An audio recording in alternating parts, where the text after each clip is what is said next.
CBD compulsive buying disorder, এটা একটা uncontrollable behavioural addiction.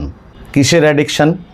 Compulsive buying disorder. কিছু কেনাকাটা না করে থাকতে না পারা, খরচ করলে আনন্দ। আমাদের ব্রেনে যে ডোপামিন হরমোনটা রিলিজ হয়, কেউ কেউ শপিং বা বাইং এর মধ্যে থেকে ডোপামিন সিক্রেশনটা করিয়ে নিয়ে নিজের আনন্দ খুঁজে পায়। এটা এমন এক ধরনের আসক্তি বা অ্যাডিকশান যেখানে যতক্ষণ না শপিং করছো ততক্ষণ তুমি শান্তি পাচ্ছ না। শপিংয়েই শান্তি, শপিংই ধ্যান, শপিংই জ্ঞান, শপিংয়েই সুখ। কখন বুঝতে হবে যে এটা একটা রোগে দাঁড়িয়ে গেছে বা একটা সাইকোলজিক্যাল ডিসঅর্ডার হয়ে গেছে? যখন দেখবে সারাক্ষণই তোমার কিছু না কিছু কিনতে ইচ্ছে করছে, না কিনে থাকতে পারছো না। কেনার পরে হয়তো একটা অপরাধ বোধ জাগছে যে কেন কিনলাম, না কিনলেও তো চলতো, প্রয়োজন নেই তবুও কিনছো, অনেক হয়ে গেছে আর দরকার নেই, কিন্তু কিনে যাচ্ছ কারণ কিনলে আনন্দ হচ্ছে। যখন পেমেন্টটা করছো তখন একটা অদ্ভুত আনন্দ, যখন জিনিসটা বাড়িতে হাতে আসছে তখন একটা অদ্ভুত আনন্দ। আজকালকার দিনে এটা আরও বেড়ে চলেছে।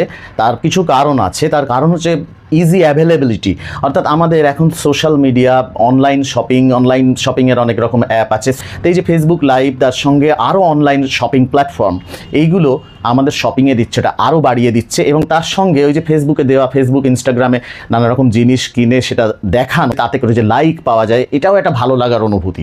এখন প্রশ্ন হচ্ছে সমাধান কি? প্রাইমারিলি এর সমাধান নিজের হাতে আছে।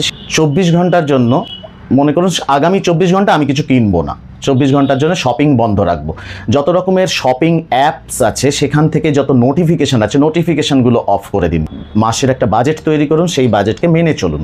যদি পুরো ব্যাপারটা নিয়ন্ত্রণের বাইরে চলে যায়, কন্ট্রোলের বাইরে চলে যায়, তখন কি করতে হবে? তখন অবশ্যই থেরাপির সাহায্য নিতে হবে, সাইকোলজিস্টের সাহায্য নিতে হবে এবং থেরাপি শুরু করে দিতে হবে। যে শপিং আনন্দ দেবে কিন্তু চিন্তা দেবে না। তোমার বিরাট ধার দেনা হয়ে গেল, ধার দেনা করে শপিং করছো, কেন না নেশা লেগে গেছে, তার জন্য ধার দেনা করছো। একজনের দেনা মেটাতে আরেকজনের থেকে ধার করছো, তার দেনা মেটাচ্ছ, সেই ধারটার জন্য আরেকটা ধার করছো। এইদিকে এইভাবে চারদিকে একটা ধারের চেন রিয়াকশান তৈরি হয়ে যাবে।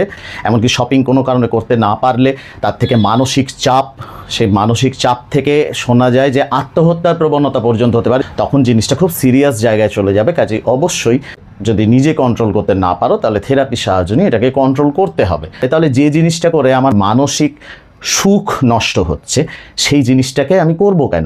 এটা নিজেকে বোঝাতে হবে। সবসময় মনে রাখবে, self counselling is the best counselling. তোমার নিজের মঙ্গল, তোমার পরিবারে যাদের নিয়ে তুমি চলছো তাদেরও মঙ্গল, সবার মিলে সুখে শান্তিতে থাকাটা আসল, মানসিক চাপে থাকাটা নয়। এটা মনে রাখবে।